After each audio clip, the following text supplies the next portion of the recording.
केसरिया से मन जोगी हुआ रे, दिल झूमे देखो मतवारा हुआ रे, केसरिया से मन जोगी हुआ। हर पल मनाओ केसरी त्योहार।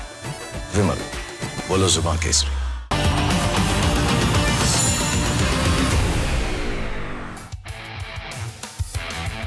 नमस्कार, स्वागत है आपका रिपब्लिक भारत पर। मैं हूं आपके साथ अनामिका सिंह काली। रात के 10 बज चुके हैं और ये वक्त है देश की सियासत से जुड़ी वो खबरें दिखाने का जो आपने कहीं नहीं देखी होंगी। सबसे पहले बात करेंगे शीतकालीन सत्र की, जहां पहले ही दिन काम के नाम पर सिर्फ और सिर्फ हंगामा हुआ। विपक्ष ने एसआईआर के नाम पर सदन की कार्यवाही नहीं चलने दी। इसके बाद बात करेंगे सियासी वार पलटवार की, क्योंकि इसी सत्र के दौरान राज्यसभा में मल्लिकार्जुन खड़गे ने जानबूझकर कार्रवाई से ध्यान हटाकर बीजेपी के पुराने जख्मों को कुरेदने की कोशिश की, जिसके बाद जेपी नड्डा सामने आए और उन्होंने सधे शब्दों में कांग्रेस को इतिहास याद दिलाते हुए आईना दिखा दिया। लेकिन आज सबसे ज्यादा चर्चा हुई कांग्रेस सांसद रेणुका चौधरी की, जो पालतू कुत्ते के साथ संसद परिसर पहुंच गई तो हंगामा खड़ा हो गया। इसके बाद बात करेंगे बंगाल की। बंगाल में एसआईआर को लेकर हंगामा थमने का नाम नहीं ले रहा है। मानदेय बढ़ाने की मांग को लेकर बीएलओ धरना दे रहे हैं, तो वहीं ममता सरकार मानदेय पर मौन है। इसके बाद बात करेंगे बंगाल के बाद कांस्टेबल भर्ती की, जहां पे ये परीक्षा विवादों में घिरती चली जा रही है। झारखंड पुलिस ने परीक्षा की ठीक पहले तीसरा और झरिया में छापेमारी कर पेपर लीक रैकेट से जुड़े 22 लोगों को गिरफ्तार कर लिया है। तो एक के बाद एक देंगे आपको तमाम जानकारी, तमाम अपडेट। इसी के साथ सबसे पहले बात करेंगे शीतकालीन सत्र की। शीतकालीन सत्र की शुरुआत हुई तो विपक्ष ने एसआईआर के मुद्दे को लेकर जमकर हंगामा काटा। हालात ये बन गए कि सदन की कार्यवाही को कल तक के लिए स्थगित करना पड़ा। पीएम मोदी ने सत्र से पहले ही विपक्ष को दो बातें समझाने की कोशिश की थी। पहली कि विपक्ष चुनावी हार की हताशा से बाहर निकलकर सदन की कार्यवाही में सहयोग करे, और दूसरी बात ये कि विपक्ष ड्रामा छोड़कर डिलीवरी पर फोकस करे। लेकिन विपक्ष के नेता कुछ भी सुनने को तैयार नहीं थे। उनकी ओर से सब किया गया तो हंगामा।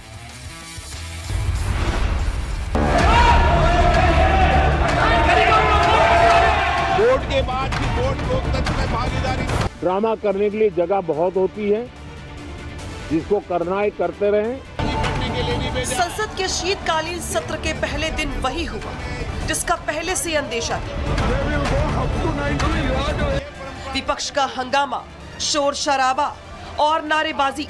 प्रश्नकाल के अंदर इन विषयों पर चर्चा नहीं होती। सरकार की घेरेबंदी की कोशिश में विपक्ष ने लोकसभा में ऐसा बवाल काटा जिससे लोकसभा की कार्यवाही को कल तक के लिए स्थगित करना पड़ा। ये कोई नई बात नहीं है। विपक्षी दल हर बार सत्र के पहले दिन ऐसा ही करते रहे हैं। इसके बावजूद पीएम मोदी ने शीतकालीन सत्र की शुरुआत से पहले विपक्ष को नसीहत देने की कोशिश की, संसद की एक एक मिनट के महत्व को समझाया और विपक्षी दलों को ड्रामा छोड़ डिलीवरी पर फोकस करने की बात कही। लेकिन बावजूद इसके विपक्ष नहीं माना। ड्रामा करने के लिए जगह बहुत होती है, जिसको करना है करते रहें। यहाँ ड्रामा नहीं, डिलीवरी होनी चाहिए। नारे के लिए भी जितने नारे बुलवाने हैं, वो पूरा देश खाली पड़ा है। जहां पराजित होकर के आए वहां बोल चुके हो, जहां अभी पराजय के लिए जाने वाले हो वहां भी बोल दीजिए। पीएम मोदी ने संसद सत्र की शुरुआत से पहले विपक्ष को दो बातें समझाने की कोशिश की। पहली बात तो ये कि विपक्ष चुनावी हार की हताशा से बाहर निकलकर सदन की कार्यवाही में सहयोग करे, और दूसरी बात ये कि विपक्ष ड्रामा छोड़कर डिलीवरी पर फोकस करे। यहाँ पीएम मोदी के डिलीवरी शब्द का मतलब था विकसित भारत, लेकिन विपक्ष ने पीएम की बातों को किस रूप में लिया, इसे भी सुन लीजिए। अभी तो बिहार में 10,000 दिया है। अभी बीजेपी पे बिहार की जनता का बहुत बड़ा उधार है। विपक्ष कभी ड्रामा नहीं करता। विपक्ष ड्रामा करने वालों को रोकता है कि आपने जो मैनिफेस्टो में जो बातें कही हैं उन बातों को पूरा करिए। चुनाव में हारना जीतना ये लगा ही रहता है। कल हम अयोध्या हारे थे, इस बार अयोध्या जीत गए। ऐसे में सिर्फ अपनी राजनीति चमकाने के लिए आप यहाँ पे ड्रामेबाजी कीजिए और जिसके लिए जनता ने आपको चुन के भेजा है उस सोच को आप पूरा ना करें, ये गलत लोकतंत्र की सोच है। सरकार 3 महीना 13 में आपकी शिकायत पे चुनाव आयोग ने एक प्रक्रिया का पालन किया, ऐसा है अगर आपको उसमें आपत्ति है तो न्यायालय के पास जाइए। ये चुनाव आयोग से जुड़ा हुआ मुद्दा है, ये कोई केंद्र सरकार का लिया हुआ तो फैसला नहीं है। संसद की कार्यवाही चलाने में सरकार का करोड़ों रुपए का बजट खर्च होता है। ये बजट आम जनता की जेब से आता है ताकि उनके चुने हुए प्रतिनिधि संसद में आम जनता के हित में बात करें। लेकिन विपक्षी दलों को संसद में हंगामा और बवाल खड़ा करना, कार्यवाही स्थगित करवाना ज्यादा अच्छा लगता है। आपको बता दें कि संसद के 1 मिनट चलने का खर्च 2.5 लाख रुपए आता है, जबकि 1 घंटा चलाने का खर्च 1.5 करोड़ से भी ज्यादा है। ये आंकड़े साल 2012 के हैं। अब करीब 13 साल बाद ये खर्च कई गुना ज्यादा हो सकता है। इसमें लाइव टेलीकास्ट, एयर कंडीशनिंग और कर्मचारियों का भी पूरा खर्चा शामिल है। इसके बावजूद विपक्षी दलों ने लोकसभा में हंगामा कर कार्यवाही को स्थगित करवा दिया और अब पीएम मोदी के ड्रामा और डिलीवरी वाले बयान पर अटके हुए हैं। जानवर को पसंद नहीं करते है ना सरकार। गूंगा जानवर गाड़ी में चले गए तो इनको क्या तकलीफ है?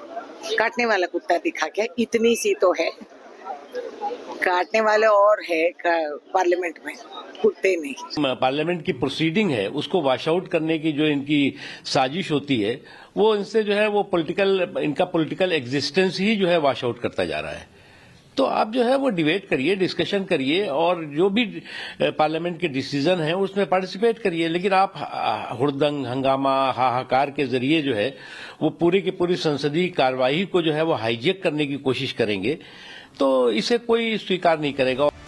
पीएम मोदी के ड्रामा और डिलीवरी वाले बयान पर विपक्ष एकजुट होकर पीएम की भाषा पर सवाल उठाता रहा, लेकिन बीजेपी ने ड्रामा को हंगामा और डिलीवरी को विकास से जोड़ दिया, जिससे संसद में कीमती समय का सही इस्तेमाल हो सके। नहीं, वॉकआउट इस कारण हुआ है कि हमें कल आश्वासन दिया गया था जब हमने कहा कि सारी यूनाइटेड ऑपोजिशन चाहती है कि इलेक्टोरल रिफॉर्म्स पर चर्चा हो। पार्लियामेंट्री अफेयर्स मिनिस्टर ने आश्वासन दिया था कि बिल्कुल उस पर चर्चा करेंगे और सरकार कोई भी चर्चा से पीछे नहीं हटेगी। आज जब सदन में कार्रवाई स्मूथली चल रही थी और हम इस विश्वास में बैठे थे कि हमें डेट मिलेगी, उन्होंने बिजनेस एज यूजुअल शुरू किया। तो हमने कहा हमें डेट दे दीजिए कब इस पर चर्चा होगी। उस पर जवाब ना देते हुए फिर से टालने का काम हुआ है। तो दिखा रहा है जो शॉर्टेस्ट ड्यूरेशन सेशन का किया है, विंटर सेशन, उसको भी जल्द से जल्द खत्म करने की आड़ में, करने की कोशिश में ये कोई भी व्यापक चर्चा नहीं होने देंगे। अध्यक्ष जी ने कहा जब हमारी लोकसभा शुरू हुई, जैसे ही जनगण मन हुआ और कुछ और चीज़ें उसके बाद औपचारिकता के बाद उन्होंने यही कहा कि आप लोग निष्पक्ष रूप से हम लोग हर एक मुद्दे पे बहस करेंगे, लेकिन क्वेश्चन आवर में उठ के सदन को स्थगित करना, उसमें कई सांसद जो कि विपक्ष के हैं वो भी नाराज है, मुझे मालूम है।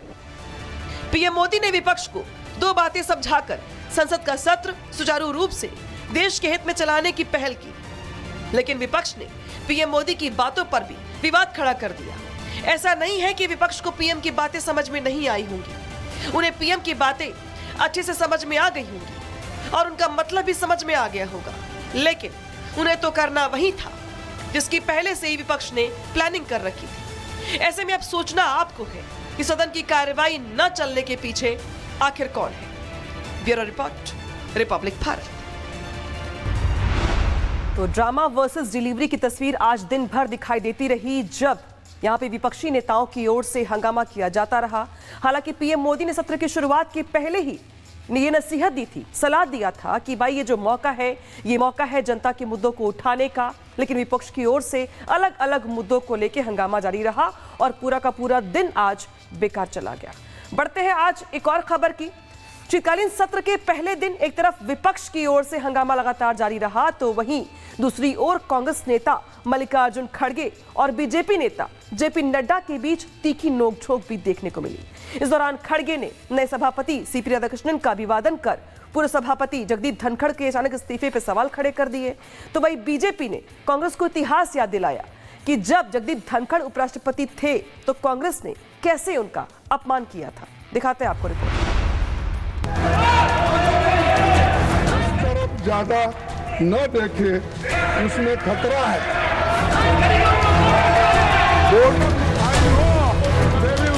लेकिन तकलीफ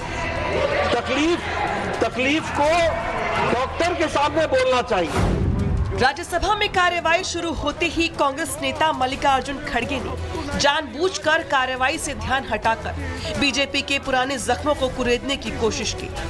इस दौरान खड़गे ने नए सभापति सीपी राधाकृष्णन का अभिवादन कर पूर्व सभापति जगदीप धनखड़ के अचानक इस्तीफे पर सवाल खड़े कर दिए। खड़गे ने कहा कि मुझे इस बात का दुख है कि सदन को पूर्व सभापति को फेयरवेल देने का मौका नहीं मिला।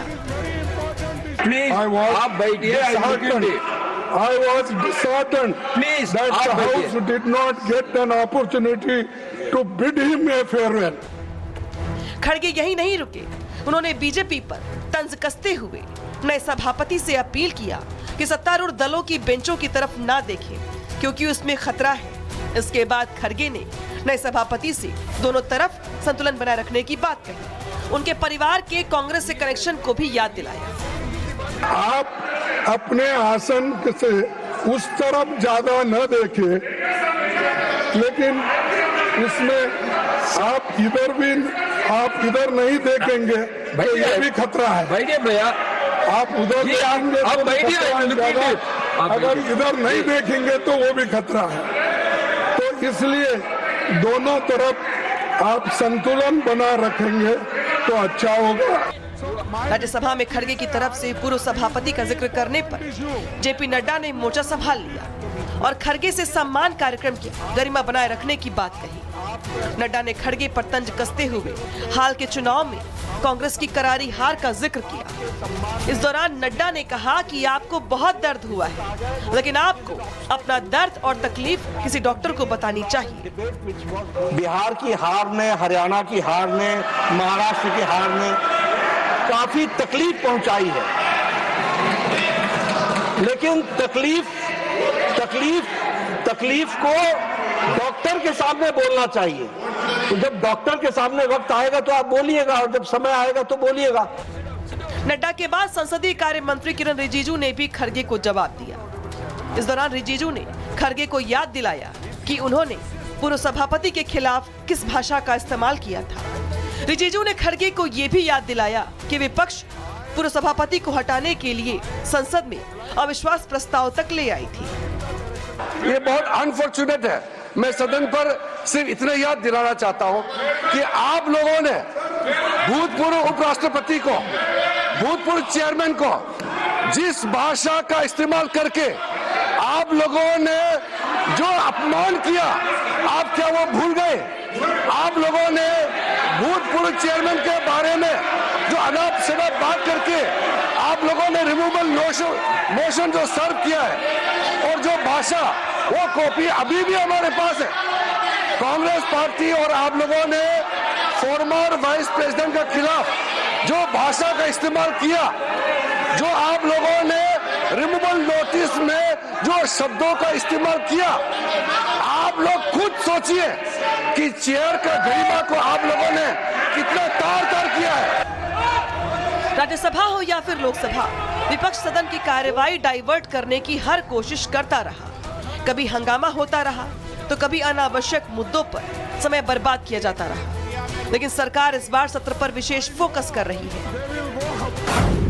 क्योंकि इस सत्र में 10 नए बिल पेश किए जाएंगे। शीतकालीन सत्र 1 से 19 दिसंबर तक चलेगा। इस सत्र में कुल 15 महत्वपूर्ण बैठकें होंगी, जिससे देश के विकास की रफ्तार में तेजी लाई जा सके। संसद चलाना सरकार और विपक्ष दोनों की बराबर जिम्मेदारी होती है, लेकिन अगर आप संसद की कार्यवाही को देखेंगे तो आपको हंगामा और बवाल होते ही नजर आएगा।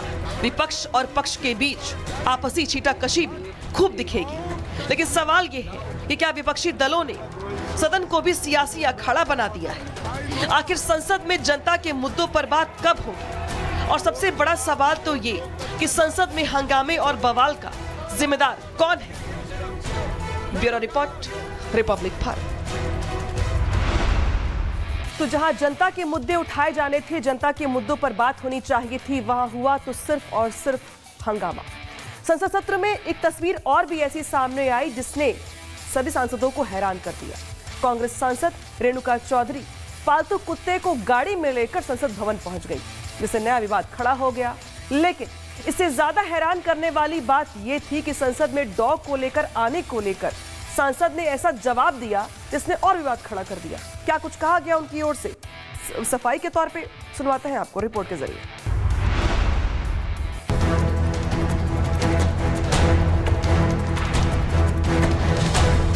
काटने वाला कुत्ता दिखा क्या, इतनी सी तो है, काटने वाले और है पार्लियामेंट में। देश में रेप तो होते रहते हैं, राजनीति में भी कास्टिंग काउच होता है।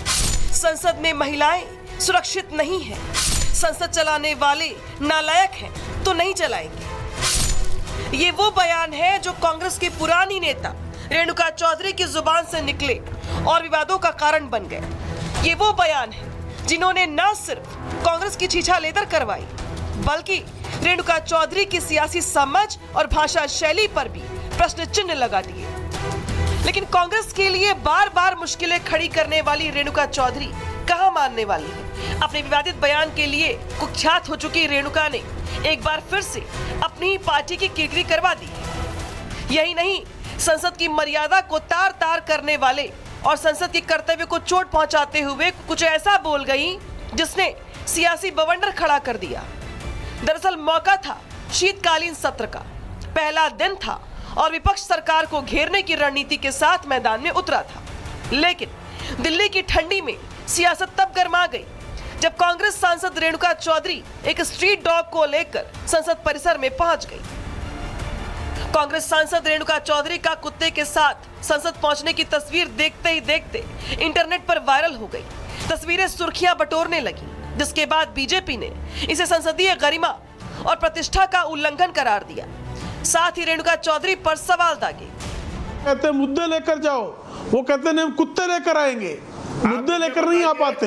भाई मुद्दे लेकर आए, संसद में मुद्दों पर विमर्श की आवश्यकता है, मुद्दों पर चर्चा की आवश्यकता है।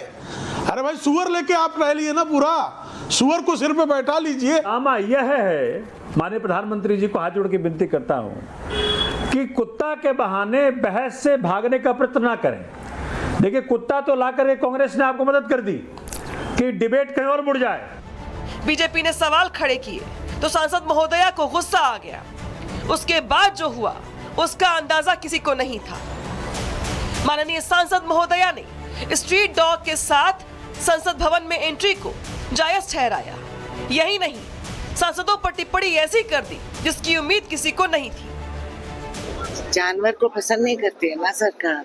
गूंगा जानवर गाड़ी में चले गए तो इनको क्या तकलीफ है। काटने वाला कुत्ता दिखा क्या, इतनी सी तो है, काटने वाले और है पार्लियामेंट में, कुत्ते नहीं। अब सवाल खड़े होते हैं कि रेणुका के बयान को संवैधानिक पद की गरिमा का अपमान ना कहा जाए तो क्या कहा जाए। ये सांसदों को मिले विशेषाधिकार का उल्लंघन नहीं है तो और क्या है। रेणुका चौधरी का आचरण और उनकी भाषा के खिलाफ कार्रवाई करनी चाहिए या फिर नहीं करनी चाहिए। क्या सांसद कुछ भी बोल सकते हैं? पीएम मोदी के ड्रामा वाले बयान को अमर्यादित बनाने वाली कांग्रेस ने फिलहाल रेणुका के बयान पर चुप्पी साध रखी। कई मौकों पर रेणुका के बयानों से किनारा करने वाली कांग्रेस ने फिलहाल मौन धारण किया हुआ है। लेकिन सूत्रों से मिली जानकारी के मुताबिक रेणुका चौधरी को कुत्ता साथ लेकर संसद भवन में एंट्री करने से रोका गया था, लेकिन वो नहीं मानी और जबरदस्ती कुत्ते के साथ अंदर चली गई। रेणुका की कार संसद भवन की IG-1 गेट से एंट्री कर रही थी। इस दौरान वहां मौजूद सुरक्षा कर्मियों ने कुत्ता साथ लेकर आने पर आपत्ति जताई, लेकिन रेणुका कुत्ते के साथ संसद भवन में एंट्री को लेकर अड़ गई। संसद की सुरक्षा में तैनात टीम ने इस पूरे घटनाक्रम का सीसीटीवी अपने कब्जे में ले लिया और अब इस फुटेज की जांच की जा रही है। अब सवाल यह है कि संसद के अंदर स्ट्रीट डॉग को लेकर आना क्या वाकई में नियमों का उल्लंघन है? तो आपको बता दें कि यह सरासर नियमों का उल्लंघन है।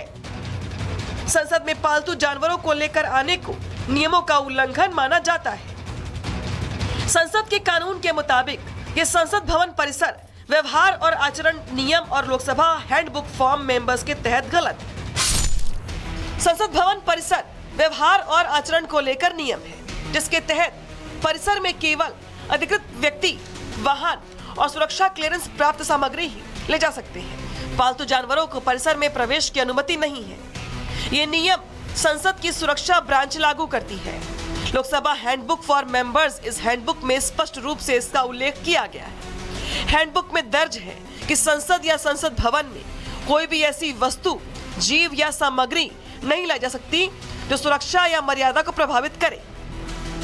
रेणुका चौधरी तो नियमों और कानूनों की ज्ञाता है। वो पुरानी सांसद है, उन्हें संसद के नियम तो याद होने ही चाहिए। लेकिन परिवारवादी पार्टी में सालों से अपनी सेवाएं दे चुकी रेणुका चौधरी शायद भूल गई हैं कि संसद भवन परिसर में किसी जानवर को साथ लाना मना है। ऐसे में सवाल ये है कि 1984 से राजनीति का एक सक्रिय चेहरा रही रेणुका चौधरी को क्या वाकई में संसद के नियमों के बारे में नहीं पता था? अगर पता था तो फिर वो संसद परिसर में एक स्ट्रीट डॉग को लेकर कैसे घुस आई? क्या रेणुका चौधरी खुद को नियमों से ऊपर समझती हैं? सवाल कई हैं और जवाब नदारद।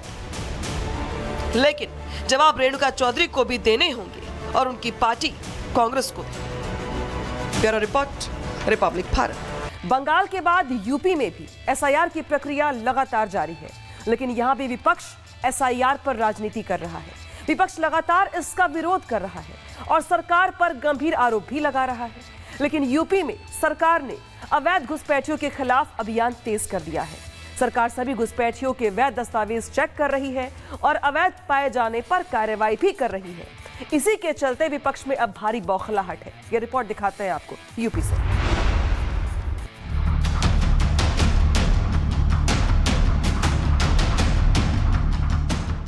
उत्तर प्रदेश में मतदाता पुनरीक्षण अभियान एसआईआर के अंतर्गत कुंडी खटकाओ विशेष अभियान को पूरे जोर शोर के साथ आगे बढ़ाया जा रहा है। प्रदेश में घुसपैठियों की पहचान कर उन्हें खदेड़ने का काम जारी है। भाजपा पदाधिकारी और कार्यकर्ता घर घर पहुंचकर लोगों से सीधे संवाद कर रहे हैं। लोगों के अंदर एसआईआर को लेकर कोई भ्रम है, उसको दूर किया जा रहा है। उत्तर प्रदेश के भाजपा प्रदेश अध्यक्ष भूपेंद्र सिंह मतदाता पुनरीक्षण अभियान एसआईआर के अंतर्गत चलाए जा रहे कुंडी खटकाओ अभियान में शामिल हुए। उप मुख्यमंत्री ब्रजेश पाठक ने केसरबाग कोतवाली के पास कॉलोनी में घर घर जाकर मतदाताओं को जागरूक किया। साथ ही जनता से ये अपील भी की गई कि एसआईआर की प्रक्रिया में सहयोग करें। लेकिन इसी बीच विपक्ष बुरी तरह से बौखलाया हुआ है। जहां एक तरफ एसआईआर का काम पूरा करने के लिए बीएलओ से लेकर पार्टी के कार्यकर्ता मैदान में है, वहीं विपक्ष लगातार इसके विरोध में उतर रहा है।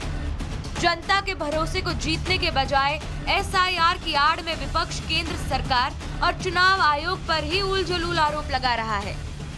इलेक्शन कमीशन का काम क्या है? इलेक्शन कमीशन का काम ये है कि ज्यादा से ज्यादा वोट बने, लेकिन इधर भारतीय जनता पार्टी के दबाव में ये कोशिश हो रही है कि ज्यादा से ज्यादा वोट कटे। ये एसआईआर का काम नहीं हो सकता है और बहुत संवेदनशील है, बहुत सावधानी के तहत ये काम करना है। जो बीएलओज हैं, बताया तो ये गया था कि उन्हें ट्रेनिंग दी जाएगी, उन्हें आज के हिसाब से जो कैसे उन्हें अपलोड करना है, कैसे फॉर्म भरना है, उस सब चीज़ की ट्रेनिंग दी जाएगी। लेकिन ज़मीनी हकीकत हम देखते हैं तो बहुत सारे बीएलओ फॉर्म नहीं भर पा रहे हैं। वहीं एसआईआर की प्रक्रिया के बीच में पुलिस भी पूरी तरह से एक्टिव मोड पर है। मुख्यमंत्री योगी आदित्यनाथ ने पुलिस को आदेश दिए हैं कि अवैध घुसपैठियों की जांच पड़ताल में कोई भी कसर ना छूटे। लखनऊ में पुलिस अवैध रूप से रह रहे लोगों के ऊपर कार्रवाई करते हुए दिखाई दे रही है। ड्राइव चलाई जा रही है जहां देखा समझा जा रहा है कि ये जो लोग हैं जो अवैध रूप से रह रहे हैं उनके कागज क्या है, कौन है ये लोग। तस्वीरें हम आपको दिखाते हैं। देखिए ये एक स्लम एरिया है जहां पर पुलिसकर्मी जो हैं, जो लोग यहाँ पर रहते हैं उनको जांचते हुए दिखाई देंगे। उनके जो दस्तावेज हैं उन दस्तावेजों को देख रहे हैं। देखिए आधार कार्ड, वोटर आईडी कार्ड, तमाम तरह के दूसरे कागज हैं। एनआरसी के भी कागज कुछ लोगों के पास है। इनका कहना है कि ये असम से रहने वाले हैं। आप देखिए अलग अलग दस्तावेज हैं जिन्हें पुलिसकर्मी हेड काउंट के हिसाब से गिनते हुए यहाँ पर दिखाई दे रहे हैं। लखनऊ के सरोजनी नगर में पुलिस ने गश्त लगाई। तमाम लोग जो कूड़ा बीनने का काम करते हैं उनके कागजात चेक किए गए। इसमें अधिकतर के आधार कार्ड असम के बने हुए हैं। इनमें कुछ पिछले 2 साल से उत्तर प्रदेश में रह रहे हैं तो कुछ 2 दशकों से यहाँ रहने का दावा करते हैं। जो कागजात पुलिस को दिखाए जा रहे हैं उस पर पुलिस का कहना है कि इनके आधार का भी वेरिफिकेशन किया जाएगा। असम के लोकल पुलिस स्टेशन से इनका पत्राचार होगा और पुलिस ये जानेगी कि ये कब से असम में रह रहे थे। जरूरत पड़ने पर आधार कार्ड की एजेंसी से भी जांच कराई जाएगी, जो ये पता करेगी कि लोगों के आधार कार्ड बने हैं या नहीं। वो है भारत में रह रहे घुसपैठिए, बांग्लादेशी और रोहिंग्या। महोदय, इनकी आबादी करीब 1.5 से 2 करोड़ तक है। ये देश के विभिन्न भागों में, खासकर पश्चिम बंगाल, असम, उत्तर प्रदेश, यहाँ तक बॉम्बे, दिल्ली, सब जगह ये रह रहे हैं। महोदय, ये हमारे संसाधनों पर हैं और हमारे देश के अखंडता और सुरक्षा के लिए खतरा है। मतलब साफ है कि उत्तर प्रदेश में घुसपैठियों का फिल्ट्रेशन शुरू हो गया है। इसके लिए ही एसआईआर की प्रक्रिया भी अब लोगों के घरों तक पहुंच रही है। एसआईआर का मकसद साफ है कि वोटर लिस्ट में कोई भी बोगस वोटर ना रहे।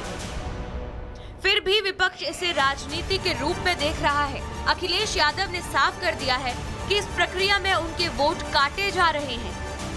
चुनाव आयोग की जिम्मेदारी बनती है कि सभी का वोट बनाएं। ये काम हम पॉलिटिकल पार्टी के वर्कर्स कर रहे हैं कि हमारा वोट कटे नहीं। सोचिए कितना विरोधाभास है कि हम पॉलिटिकल पार्टी के लोग प्रयास कर रहे हैं कि हमारा वोट न कटे, काटा न जाए, क्योंकि बीजेपी का हर काम, हर फैसला चुनाव आयोग के माध्यम से ये है कि इनका वोट काटा जाए।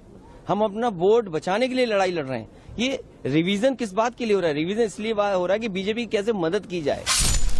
अब सवाल ये है कि जब एसआईआर का मकसद सिर्फ बोगस वोटर्स या फिर घुसपैठियों को खदेड़ना है, तो फिर अखिलेश यादव इसे अपना वोट बैंक क्यों बता रहे हैं? क्या ये बोगस वोटर्स अखिलेश का बड़ा वोट बैंक है? अगर इनके नाम कटते हैं तो क्या सपा का सुपड़ा उत्तर प्रदेश से साफ हो जाएगा? क्या ये विरोध सिर्फ इसलिए कि उन्हें लगता है कि कच्चे वोटर, बिना दस्तावेज वाले वोटर, स्थानांतरित वोटर, इन सब पर उनकी पकड़ ढीली हो जाएगी? और अगर निर्वाचन आयोग फर्जी या गलत पर कार्रवाई कर रहा है तो इससे किसे दिक्कत है? राज्य में कुल 1,62,486 बूथों पर ये विशेष पुनरीक्षण चल रहा है। निर्वाचन आयोग खुद कह चुका है कि एसआईआर जरूरी है ताकि अपात्र नाम काटे जा सकें और शुद्ध लिस्ट तैयार हो। भाजपा इसे राष्ट्रीय सुरक्षा और घुसपैठियों पर कार्रवाई का हिस्सा बता रही है। घुसपैठ, डुप्लीकेट आईडी, दोहरी एंट्री, मृतक का नाम, यही वो कमियां हैं जिनको सरकार सुधार रही है। लखनऊ की गलियों में यह दस्तक अब सिर्फ एक अभियान नहीं, एक संदेश है कि लोकतंत्र सिर्फ वोट से नहीं, सही वोट से चलता है। Bureau report, Republic Bharat. देश के 12 राज्य ऐसे हैं जहां एसआईआर की प्रक्रिया चल रही है, लेकिन सबसे ज्यादा हंगामा बंगाल और यूपी में देखने को मिल रहा है। बीते दिनों टीएमसी के डेलीगेशन ने चुनाव आयोग से मुलाकात की थी और बीएलओ की मौत का मुद्दा उठाया था।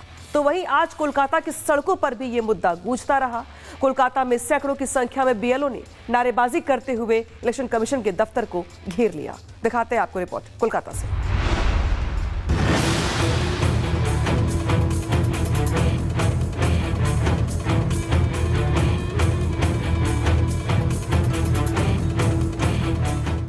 देश भर के 12 राज्यों में कराए जा रहे एसआईआर को लेकर आज संसद से सड़क तक हंगामा दिखा।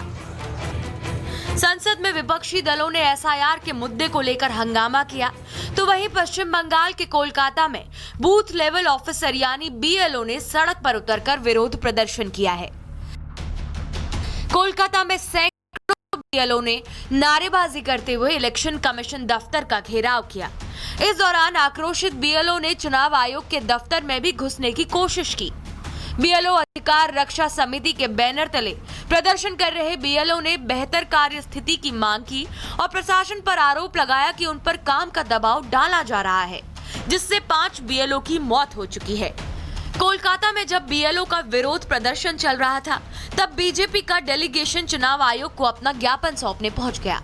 इलेक्शन कमीशन दफ्तर के बाहर बीजेपी का डेलीगेशन देखकर प्रदर्शन कर रहे बीएलओ और भी ज्यादा भड़क गए और बीजेपी के खिलाफ नारेबाजी करने लगे। मांग है जो BLO ऐप है उसका जो बिल्कुल एक ऐप ऐसा है वो काम नहीं कर रहा है, उसको ठीक करना है और जो टाइम लिमिट है वो उसको बढ़ाना है। हमारा डिमांड यही है। आंदोलन भी करेंगे क्योंकि एक बहुत BLO हमारे जो सहयोगी BLOs है वो बहुत देहांत हुआ है, मरे गए हैं वो लोग। बीजेपी ने BLO के इस प्रदर्शन को TMC की साजिश बताया और कहा कि इस प्रदर्शन में TMC के कार्यकर्ता शामिल हैं। ये गैर कानूनी है, इसका पास माइक्रोफोन का परमिशन नहीं है, ये BLO नहीं है, ये TMC है। एक रिलीजियस कार्यक्रम करने के लिए LOP को कोर्ट जाना पड़ता है और ये लोग 144 एरिया में 7 दिन से माइक बजा रहा है, शोर मचा रहा है, चोर मचाया शोर, और ममता पुलिस इनको सहारा दे रहा है। बंगाल में जब SIR शुरू हुआ तब से लेकर अब तक 7,66,37,000 वोटरों में से 7,65,52,000 वोटरों को फॉर्म बांटे जा चुके हैं, जिसमें 7,29,93,000 से ज्यादा वोट डिजिटलाइज्ड किए जा चुके हैं। बंगाल में पिछले 11 साल में 1,41,00,000 से ज्यादा वोटर्स बढ़े हैं, जबकि करीब 26 लाख वोटरों का नाम वोटर लिस्ट से कटा है। यानी बंगाल में SIR की प्रक्रिया पटरी पर चल रही है। इसके बावजूद BLO चुनाव आयोग के दफ्तर के बाहर प्रदर्शन कर रहे हैं। कांग्रेस नेता अधीर रंजन चौधरी ने भी BLO के प्रदर्शन के पीछे TMC का हाथ बताया। उन्होंने कहा कि TMC जानबूझकर BLO को ढाल बना रही है। BLO सरकार की बच्चे हैं ना, उन लोगों को पाला पोसा ये सरकार ने। BLO थे नहीं वहाँ, सत्तारूढ़ पार्टी के सारे कार्यकर्ता थे वहाँ, तो सरकार उनके है, रास्ता उनके है, पुलिस बल उनके है, तो उनको तो बड़ी जमाई की आधार से उनको पार किया जाएगा। सारे जुल्म कहिए, सारे पाबंदी कहिए, सब हमारे खिलाफ इस्तेमाल होते हैं बंगाल में। पश्चिम बंगाल में ममता सरकार एक तरफ BLO पर वर्कलोड का प्रेशर बताकर उनका हमदर्द बन रही है, तो दूसरी तरफ इलेक्शन कमीशन के निर्देश पर बढ़ाए गए BLO के मानदेय को अब तक जारी नहीं किया गया है। चुनाव आयोग को जब इसकी जानकारी मिली तो इलेक्शन कमीशन ने जोर देकर ममता सरकार को BLO का बढ़ा हुआ मानदेय जारी करने के निर्देश दिए। बीजेपी ने ममता के इस रवैये को दोहरा चरित्र बताया है। देखिए, ममता बनर्जी एक इशू क्रिएट करने की कोशिश कर रही है कि BLOs के वो बहुत हितैषी है, बहुत शुभचिंतक है, जबकि असलियत में दूसरी बात है। दूसरी बात की क्या है कि ममता बनर्जी को सवाल पूछना चाहिए कि इलेक्शन कमीशन ने बोला था कि हर BLOs को इस काम के लिए मानधन देना चाहिए। ममता बनर्जी ने कब मानधन दिया? 18,000 रुपया अटका के रखा है। कितना पैसा खाएंगे लोगों का, और कितना पैसा चाहिए? पश्चिम बंगाल में SIR को लेकर बीजेपी और TMC के बीच लगातार तनातनी बनी हुई है। चुनाव आयोग ने SIR फॉर्म जमा करने की तारीख 11 दिसंबर तक बढ़ा दी है, लेकिन TMC और बीजेपी दोनों एक दूसरे पर प्रहार कर रहे हैं। ऐसे में अब देखना यह है कि बंगाल की जनता SIR के मुद्दे को लेकर क्या कुछ रुख अपनाती है। पश्चिम बंगाल में SIR का किसे नफा होगा और किसे नुकसान, ये देखने वाली बात है। Bureau report, Republic Bharat. Paschim Bangal में SIR को लेकर आर पार की लड़ाई लगातार दिखाई दे रही है, तो वही दूसरी ओर कांस्टेबल भर्ती में घोटाले का यहां पर आरोप लग रहा है। बीजेपी ने के जो सुवेंदु अधिकारी हैं, उन्होंने ममता सरकार पे कांस्टेबल भर्ती में घोटाले के आरोप लगाए हैं और अब इस भर्ती को लेकर बंगाल की सियासत गरमाई हुई है। आपको भी दिखाते हैं रिपोर्ट के जरिए।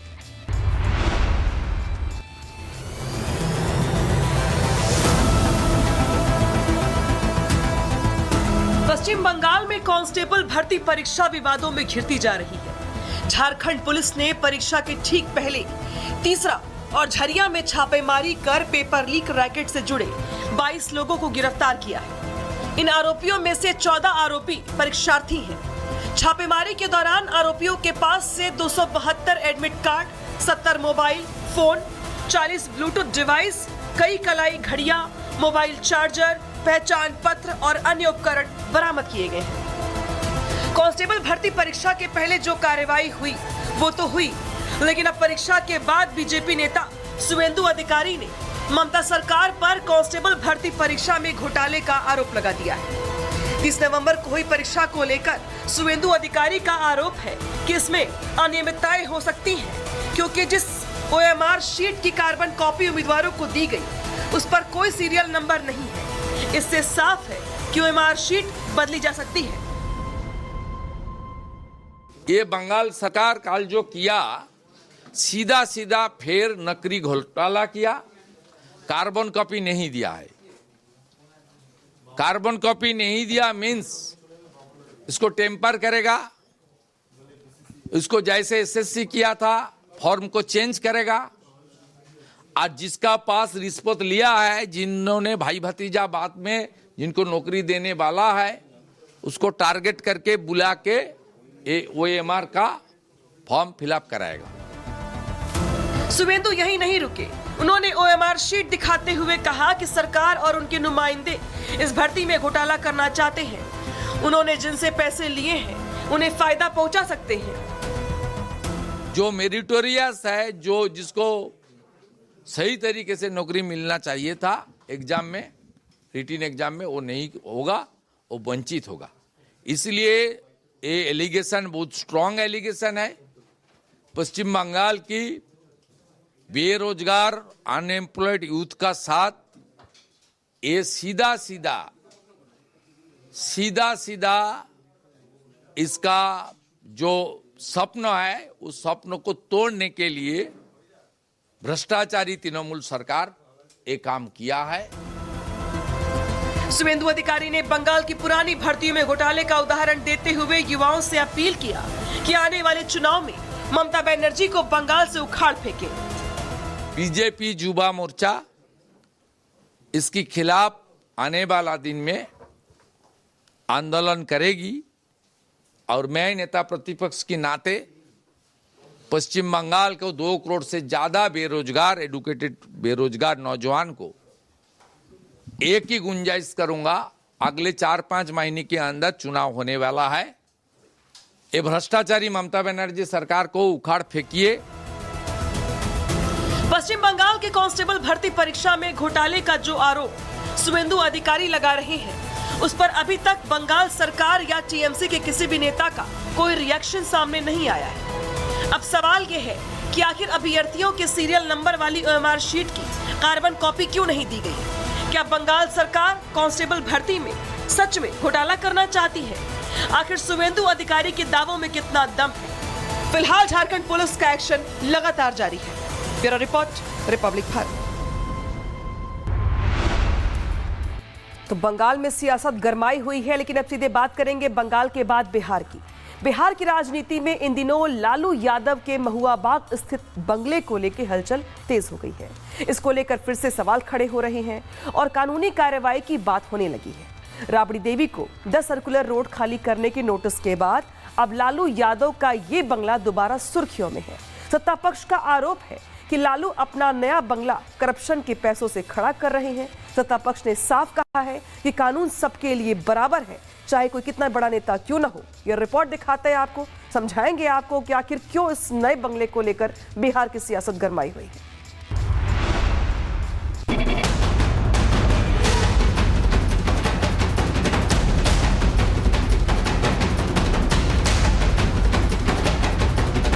बिहार में करारी हार के बाद लालू परिवार को एक के बाद एक झटके मिल रहे हैं।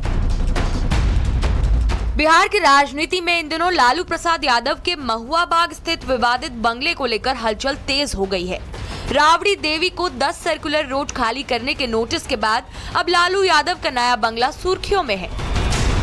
एक तरफ राबड़ी देवी को 10 सर्कुलर रोड वाला सरकारी बंगला खाली करने का नोटिस और दूसरी तरफ उसी परिवार का एक नया भव्य करोड़ों का महुआ बाग बंगला, जिसकी दीवारें उठते ही विपक्षी राजनीति के तीर चल पड़े हैं। पटना शहर के बाहरी हिस्से में दानापुर के महुआ बाग इलाके में बन रहा है लालू परिवार का नया निजी आवास। ऐसा बंगला जिसे देखकर बीजेपी ने लालू यादव को आड़े हाथों ले लिया है और इसे मेगा रेजिडेंस का नाम दिया गया है।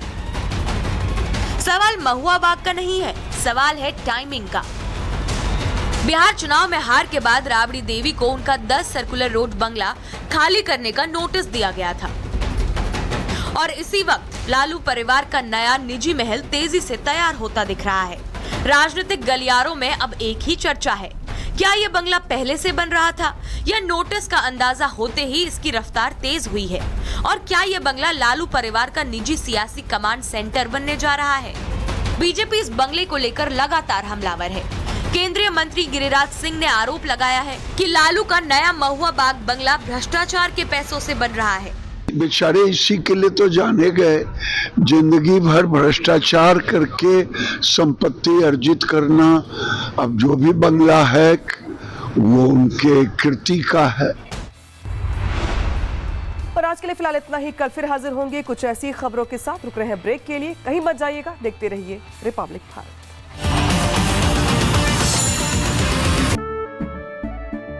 केसरिया से मन जोगी हुआ रे, दिल झूमे देखो मतवारा हुआ रे। केसरिया से मन जोगी हुआ। हर पल मनाओ केसरी त्योहार। विमल, बोलो जुबान केसरी।